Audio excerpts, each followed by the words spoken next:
Fantasy Goons. You're here with Steven and Wes, ready to kick it off for week 6 of fantasy football. Welcome back, Steven. How should we kick it off this week?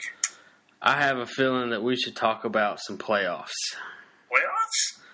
Playoffs. It's week 6. We're getting close. We're almost halfway there. We're looking at 5, 2, and 3 teams that are vying for that number 4 spot in the playoffs, and that's a lot of competition. Yeah, you said it, Steven. You got 5 teams at 2 and 3 that are looking for one spot. But in actuality, I don't think you're going to have those top 3 teams all making it. So I really think you're looking at those 2 and 3 teams realistically looking at 2 spots trying to get in. Yeah, that's like only 2 games back. Next week, it's the midway through the fantasy season. But there's still plenty of time to make some moves. Yeah, they're only 2 games back, and, there's moves to be made. And, some good, some bad. And we'll have to see how it plays out. Yeah, and it's also worth noting that those 1 and 4 teams, unless your name is Josh Freeman, aren't out of it yet. Ooh. There's definitely a chance to make some trades and make some late season acquisitions and get some high quality players off the wire just due to injury or benching, if you will, if you have Frank Gore, that is. Again, unless your name is Josh, because then you don't have anyone to give, so you're not going to be making trades. But there's, especially for 2 and 3 teams, there's plenty of time to make moves and work trades, make deals, get better players. It's at this point of the season, it's time to just recognize where you have weaknesses and where you have strength. That's right. And you said unless your name's Josh, or unless your team name is Chase, I'm a huge faggot. I think the team name says it all, both for Josh and Chase. That's also going to be a great matchup this week with some good name changing going on, but we'll get to that later. Any last thing you want to throw in there about the playoffs? No, not this week. We'll see how it turns out. Maybe we'll have some different outlook next week on how the playoffs are shaping up. Yeah, maybe we'll keep this segment going throughout the weeks, and I'm sure next week there'll definitely be a different picture.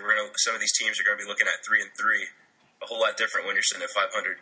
Exactly.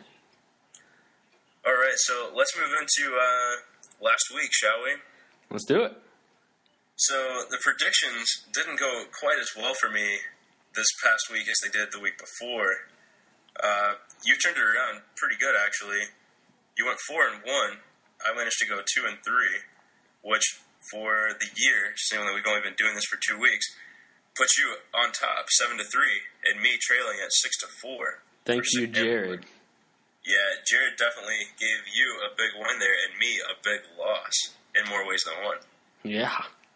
Yeah, also, we can thank Doug for getting a big win.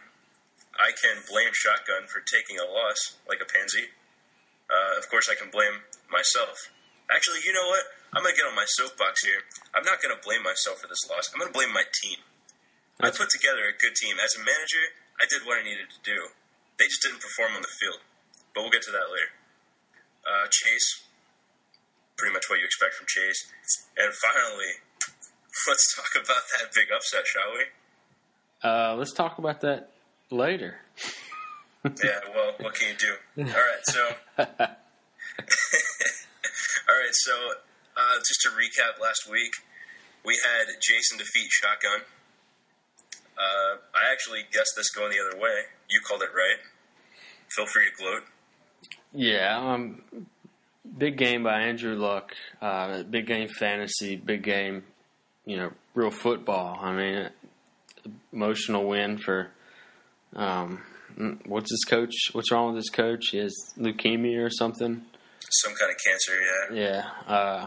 So that was obvious. That's probably a big part of it emotionally. And he had a few had a big game out of Bradshaw. And they played Cleveland, so that's not that big of a surprise. But then, of course, Brandon Marshall pulling it out 2 weeks in a row helped him out big time. Yeah, those 2 guys were pretty much the headline for Anderson's team.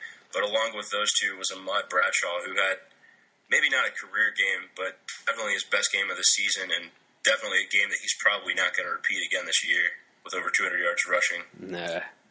And that pretty much describes that entire matchup. After that, we had Doug and Josh. I, of course, picked this to be the blowout of the week, in which I was actually correct on, by the way. Who was your blowout of the week, Steven? I forgot. Yeah, I figured you might have misplaced that information. The key storyline here, Josh's team, they're just not ready to play. No, what was it you alluded to before? Yeah, Josh's second highest point scorer was Randall Cobb with 14 points. Yeah, that's not. What is it? Was that Green Bay's?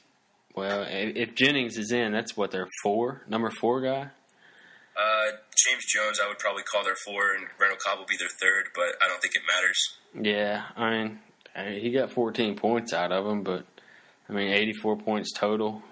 Yeah, when your second leading scorer is scoring 14 points, that's not going to win in many leagues. I mean, if you look at his running back position, it's 2 backups. Jonathan Stewart and Danny Woodhead. They're not starting players, and I don't know what Josh is going to do. I mean, best of luck to him. Maybe he can pull out a miracle. Who knows? But as far as this matchup goes, Doug pulled out a big win. But Doug, too, I mean, his team kind of seems to go as Eli Manning and Victor Cruz go. So, you know, it seems if they don't have a big week, he doesn't have a big week because his 2 wins come off of their 2 biggest weeks of the year. Yeah, I think I can agree with that, but I think that's 2 players that I would like to have. Maybe absolutely. Not as the number 1 QB, as in his case, but Victor Cruz is definitely a safe bet. Again, Victor Cruz had 3 touchdowns here. It's not like he really raped in the receiving yards at all. It's just the fact that he kept getting in the pay dirt. Moving on, the probably the best matchup of the week, of course. Jared defeated me. For me, the storyline here, well, there are 2 takeaways from this game. One, Jared, his high score with the Bears defense putting up 29 points. Beast. And the even bigger takeaway, if you look at numbers, points scored from my team, 1, 2, 0, 3, 3, 4, and 5. That is not production. So if I have key players getting points like that, and meanwhile he's getting the Bears D to put up 29, there aren't many leagues where you're going to lose if your defense puts up 29 points. No, I want to allude to this as far as the Bears defense. This is their interceptions week by the first 5 weeks. 3, 1, 2, 5, and 2. That's just interceptions. They have 4 other fumble recoveries and 5 total touchdowns. I don't normally put a lot of stock in the defense special teams units, but that's a pretty good deal for a defensive special teams unit. Yeah, they've definitely pulled it together this year as a defense, and like you, I'm never going to take a defense high in a fantasy draft, but it sure is paying off for Jared to have the Bears. Absolutely. So, next matchup, Chase defeated Fish. Going into the week, I said that this will be one of the worst weeks for Chase thus far. And moreover, his team kind of lived up to that, although he still managed to put up 156 points. But much of that was due to his QB play. And in getting ready for the show, I mentioned that between his QBs and Marcus Colston, those 3 players alone were enough to beat Josh. And that's almost right. I mean, Tony Gonzalez had a big day. But Fish put up a respectable 121, but Joe Flacco killed him with 5 points. That wasn't necessarily his downfall, but I mean, you got to get more than 5 points out of your quarterback, 1 or 2. And yeah, you're certainly right. I had that same kind of problem with Cam Newton, and you can't get 5 and expect to win out of a quarterback, even in a 2-quarterback league. Both your quarterbacks have to do better than that. Yeah, I think if he had his full lineup and had Calvin Johnson playing, he might have had a better shot.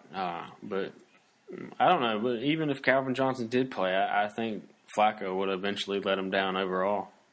Yeah, and the other thing about Fish, going into the week, we both said that it was going to be his running back play that defined whether or not he would win this game. And his running backs let him down. Yeah. Compared to if you look at running back the two running back slots in the flex spot, he won that matchup. But they couldn't keep up with Colston. Exactly, yeah. It's not about winning a matchup all the time. You still have to get the points from somewhere. Yep. And his running backs just didn't do it this week, and that's what he needed to do. But hey, enough about everything else. Let's talk about the matchup of the week. I really don't want to talk about it, but apparently I have to. Well, there's a lot to talk about in this. I mean, you were right that it was the matchup of the week. You definitely called it. Well, as I said about Doug, his team comes and goes as Eli and Cruz does. Marshall, I think, is doing the same thing with Brees. I mean, this guy's putting up 40 points a week, it seems like. He had two 25-point weeks, but, I mean, this past 2 weeks, 43 and 41 points. Not what he probably expected out of RG3. He got knocked out a little earlier, but I still would have expected him to get more than 3 points out of 3 quarters. A -2 out of Williams. I mean, it was Seattle, but I mean, -2. Exactly. And here's what I had going into this game: is if I gave you these numbers and then told you to predict an outcome, say that I said his quarterback number 2 put up 3 points, his running back number 2 put up -2, his running back number 1 put up 2 points. Do you think this team won or lost? Obviously, you're going to think that team lost. But then, like you say, Brees putting up 41, that's huge numbers.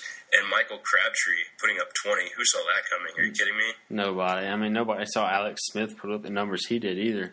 That's why he was sitting on the bench in our league this week. Yeah, exactly. It just doesn't happen.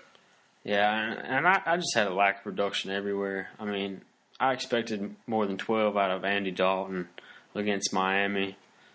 Darren Sproles is always a toss-up, but you'd like to see more than 3 out of him against especially a shootout game like that was.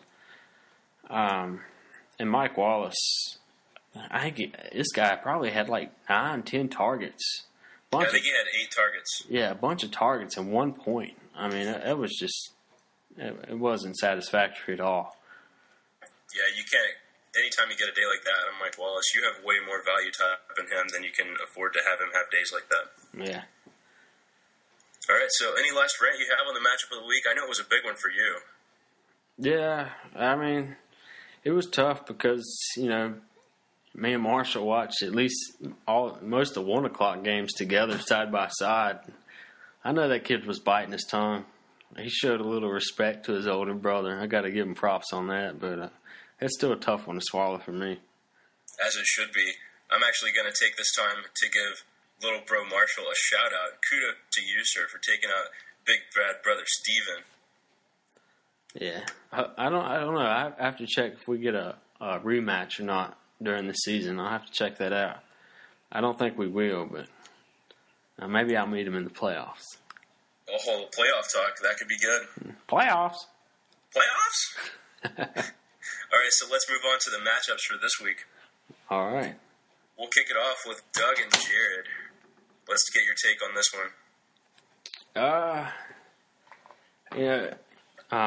We were talking earlier about how these ESPN numbers sometimes they really over or underinflate a lot of these numbers, and they got Jared up. What was that? About 16 points or so over Doug. Yeah, going into the week, he's a 17-point favorite. Yeah. Mind you, this is with Doug having Danny Amendola still in the lineup. Exactly. Of course, yeah, him being out debated for the year. So. Yeah, I like Doug's matchups here. I'm not crazy about Eli Manning and Victor Cruz, as I said, going up against San Francisco, but Jared's kind of got one of those week-to-week kind of lineups. He really needs big play out of somebody. And he doesn't have anybody that you're like, well, this guy's going to put up big points every week. So, Jared always needs kind of that rogue guy to carry him through the week. So, Doug looks pretty good this week. I think he'll be all right. Yeah, I look for this to be a decent matchup. You're right. You're totally right about the ESPN projections on this one. Their numbers are just off. What I'm looking at in this matchup is on Jared's side of the ball. You're looking at Jacquizz Rodgers, Greg Jennings, who's probably not going to play, James Jones, and Antonio Gates all in the starting lineup. And to me, that just spells disaster. And then looking across the other side for Doug, I think playing San Francisco is not an ideal matchup, obviously, but I'm looking for Manning and Cruz to have at least decent days. And provided that he does replace Danny Amendola in the starting lineup, he should be able to put up some decent numbers. Yeah, don't expect a 16 out of Cruz, but I mean, a 8 to 10, maybe a few more points is realistic. Manning should, 25 to 30. That's a good game, but he'll at least get him 20. Right. Yeah, the thing about this matchup is you can't expect the Giants to run the ball much against the 49ers. No, not at all. But they're still going to score points, so you can expect it to be via passing. Yeah, this isn't going to be a repeat of the Jets game or the Buffalo game either. I mean, this is a completely different offense than San Francisco's faced in the past couple of weeks. Yeah, you're exactly right there. In our second matchup, we have Josh and Chase. We've pretty much made our feelings known about Josh, and I guess we've pretty much made our feelings known about Chase too. And so is Josh, actually, judging by his team name. I will say that this matchup is the premier matchup of team names. Oh, yes, absolutely. I'm not so sure about Please Rape My Face. I don't know if I'd put that out in public. I guess Chase is looking forward to a sore throat. I don't know. He's a tempting individual, and I always say, don't tempt me with a good time. That's right. But as far as this matchup goes, it's this is the blowout of the week. I mean, Peyton Manning, Matt Ryan, I think, probably going to have, their typical good 30-plus point days. Ray Rice going to have a good day. I mean, he's not going to run all over Dallas, but he's going to put up some points. Tony Gonzalez, he's not going to have no trouble against Oakland. I mean, Oakland, probably one of the worst secondaries in the league, so, they're always good for getting some points on the passing side. So, certainly. But like we said about Josh, I mean, sorry, dude, it's just not your year. Yeah, this team's just not getting it. Looking down his roster right now, QB number 2 with Tony Romo, you can live with it. But then you see James Casey, Andre Roberts, and on a week where Green Bay's playing Houston, he has both Jordy Nelson and Randall Cobb. Just not great matchups, not great players. And then just across the board, you're seeing the talent of Peyton Manning and Matt Ryan, Ray Rice. Just not a matchup he's going to overcome here. Nah, not at all. I mean, even Andre Johnson could have a big week against Green Bay. I mean, not a big year so far, but, this is one of those games where, a not so good defense, their offense has the potential to put up points, could be a shootout kind of thing. Yeah, and adding to that, last week for Andre Johnson, 1 reception for 15 yards. I expect him to have a pretty good bounce-back game after a performance like that. Yeah, it's not going to be a good week for Chase. I mean, he's benefiting from from Colston being out this week, but I mean, I honestly think Chase could take a couple of his players and just bench them and leave them open, and he'd still win this thing. Well, easily he could leave out Kenny Britt and Jeremy Kerley. Not do any worse, because they're probably not even going to play, and if Kerley plays, really, what are you getting out of it? Yeah. So let's move on to a more suitable matchup. Next on the list, we have you and Jason. Yeah, this is a hard one to look at because, he as of right now, he's still got 3 bye weeks sitting in there, but those are some pretty big bye weeks. I mean, Matt Forte, Brandon Marshall, and Steve Smith, that's going to be hard to replace. I like the way things look for me. I'm not too happy about Rodgers at Houston this week. I do like Dalton at Cleveland. He put up 36 on them in week 2. My running backs, I got a choice between Alfred Morris against Minnesota and Stephen Ridley at Seattle. Neither one is that appealing to me, but I mean, Roddy White at Oakland, I think it's going to be a big one for me. And also, I think Mike Wallace is going to have a bounce-back game at Tennessee. Yeah, playing at Tennessee is definitely a good time to have a bounce-back game. And just like you said, superior matchups and just Jason's bye weeks here are really going to be hard to overcome. He does have DeMarco Murray and Hakeem Nicks on the bench, so if Hakeem Nicks is healthy enough to play this week, then that's obviously going to be a lot of upside. But that's a huge question mark still early in the week. Yeah, but you're also talking about a San Francisco 49ers defense he's got to play against, too. Yeah, that's true. But Manning's well capable of throwing the ball, and he's already proven that he can beat the Niners. And if you throw Cruz and Hakeem Nicks on the same field, it's tough to stop. That's true. I'll give you that, but I don't think it's going to make up for Brandon Marshall. Maybe Steve Smith, but not Brandon Marshall. Yeah, again, that's a huge loss, so I can definitely see that. As it stands, ESPN has you as a 44-point favorite, but again, that's with those holes left open. So it's going to be interesting to see what Jason does to fill for those bye weeks, seeing what's on the waiver wire and what he can get rid of. Donald Brown is out right now. Matt Castle out with a concussion. Jackie Battle is pretty much pointless to have anymore. So it'll be interesting to see what kind of moves he tries to make here down the stretch of this week. Yeah, absolutely.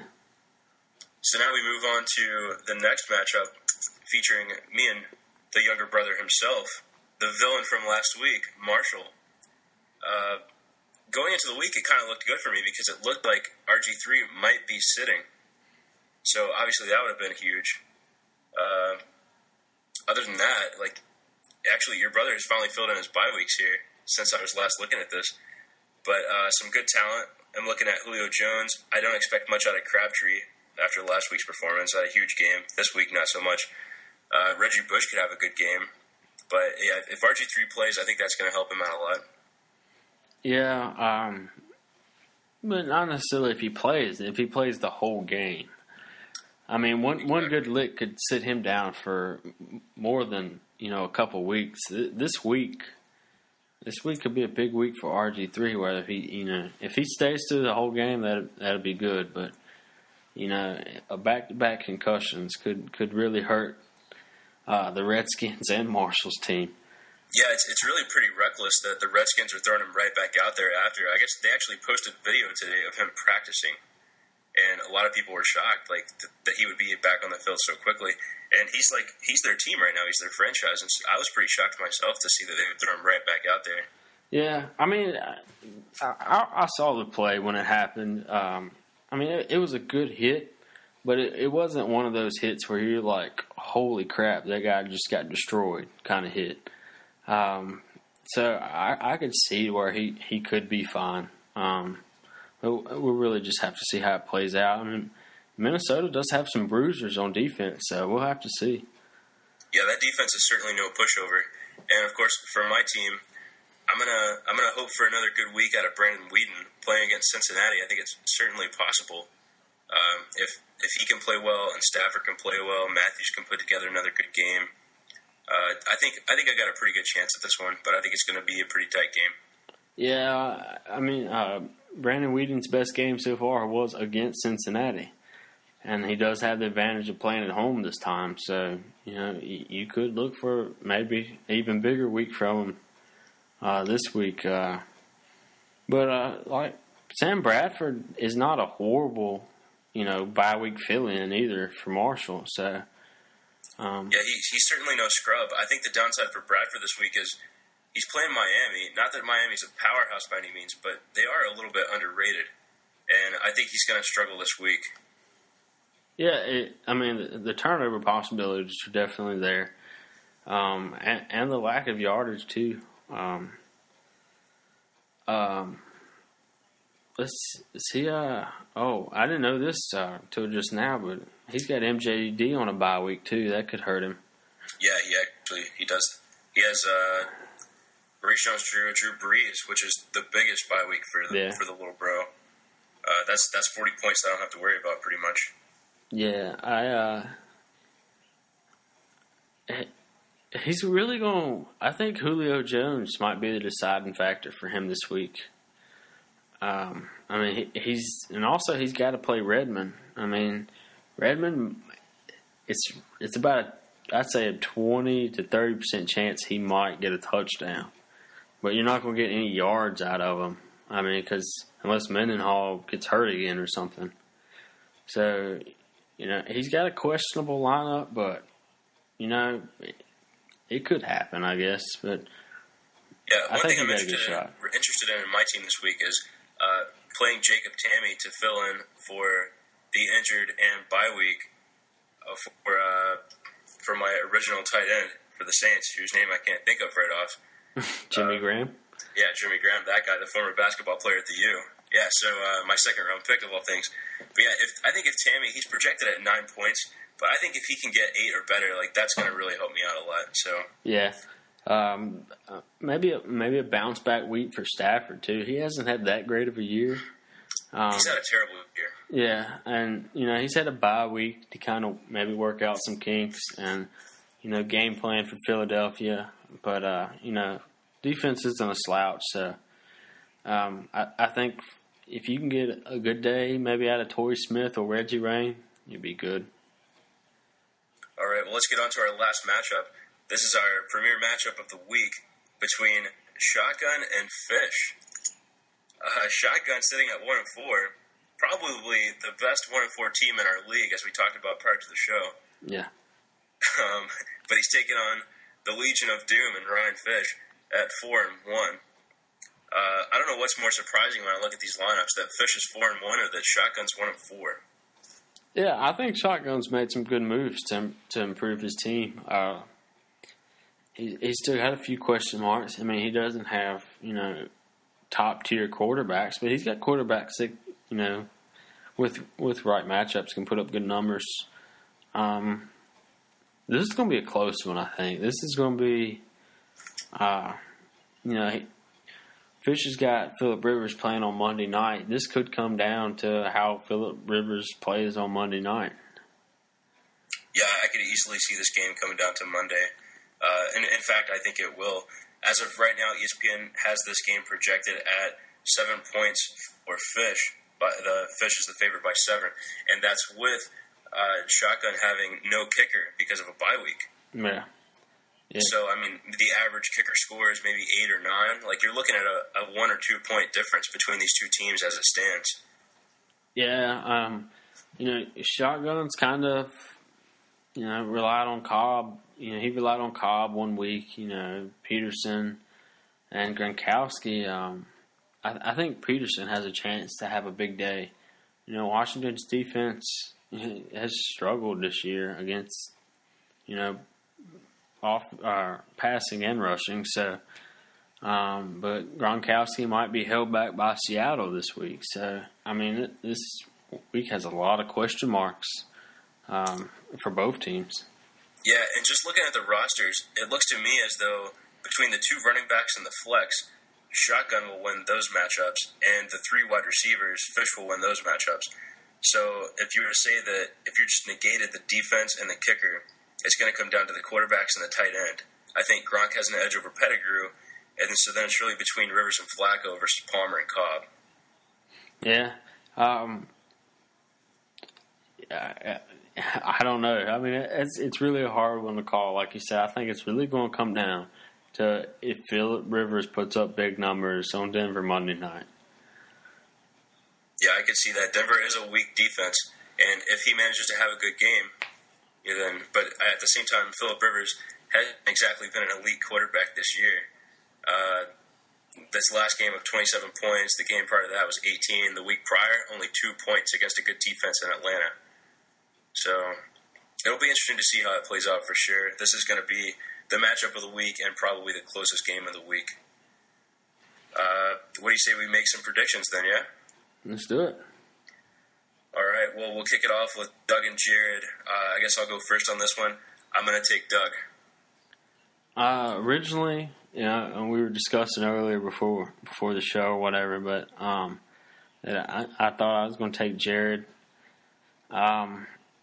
But after further consideration, I'm gonna stick with Doug on this one too.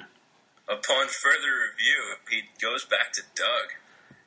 All right. Well, we move that down to the second lineup, or the second matchup, rather. We got Josh and Chase. I think our feelings are pretty well known on this one. Yeah, let's just move on. All right. We'll see you. We'll put you in the win column there, Chase. We'll move on to the third matchup, Steven and Jason. I guess I'll let you take yourself in this one. What do you think? Yeah, it's hard to go against myself this week, mainly just because of the bye weeks he has. I think it's kind of a rough week as far as that goes. The bye week blues for Jason this week. Yeah, I like Jason's team a lot, but like you said, the bye teams are too much to overcome there. I'm going to take you this week as well. Then we'll move into the next matchup between me and Marshall. And I think this is going to be a good matchup. It's going to be close. I think it has a lot to do with RG3. What are you thinking? I'll let you go first. Let's hear it. All right, well, I'm going to tell you what. Last week, going against Marshall, I got myself embarrassed. So I'm not going to do it again. I'm going to take him this week. No surprise there. Steven picks against me again. This just seems to be a routine for you now. Well, no surprise here. Of course, I'm going to take myself. What kind of person would I be if I didn't? But I think I'm going to win. I think I'm actually going to win by a decent margin. I could see myself winning by 15 to 20 points here.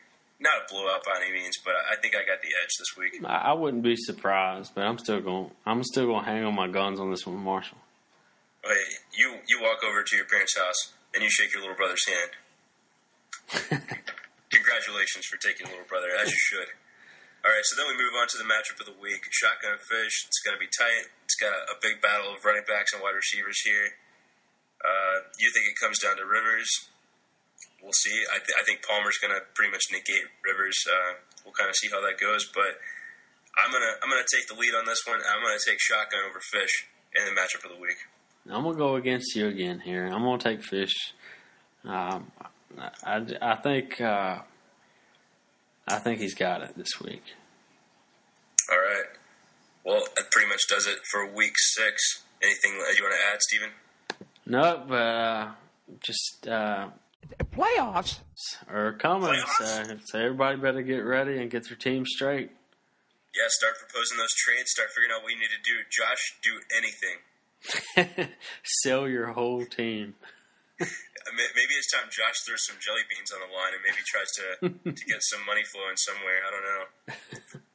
But all right, everyone. Good luck in week 6, and we'll see you next week for the recap. All right, later. Peace out. And that was a disgraceful performance, in my opinion.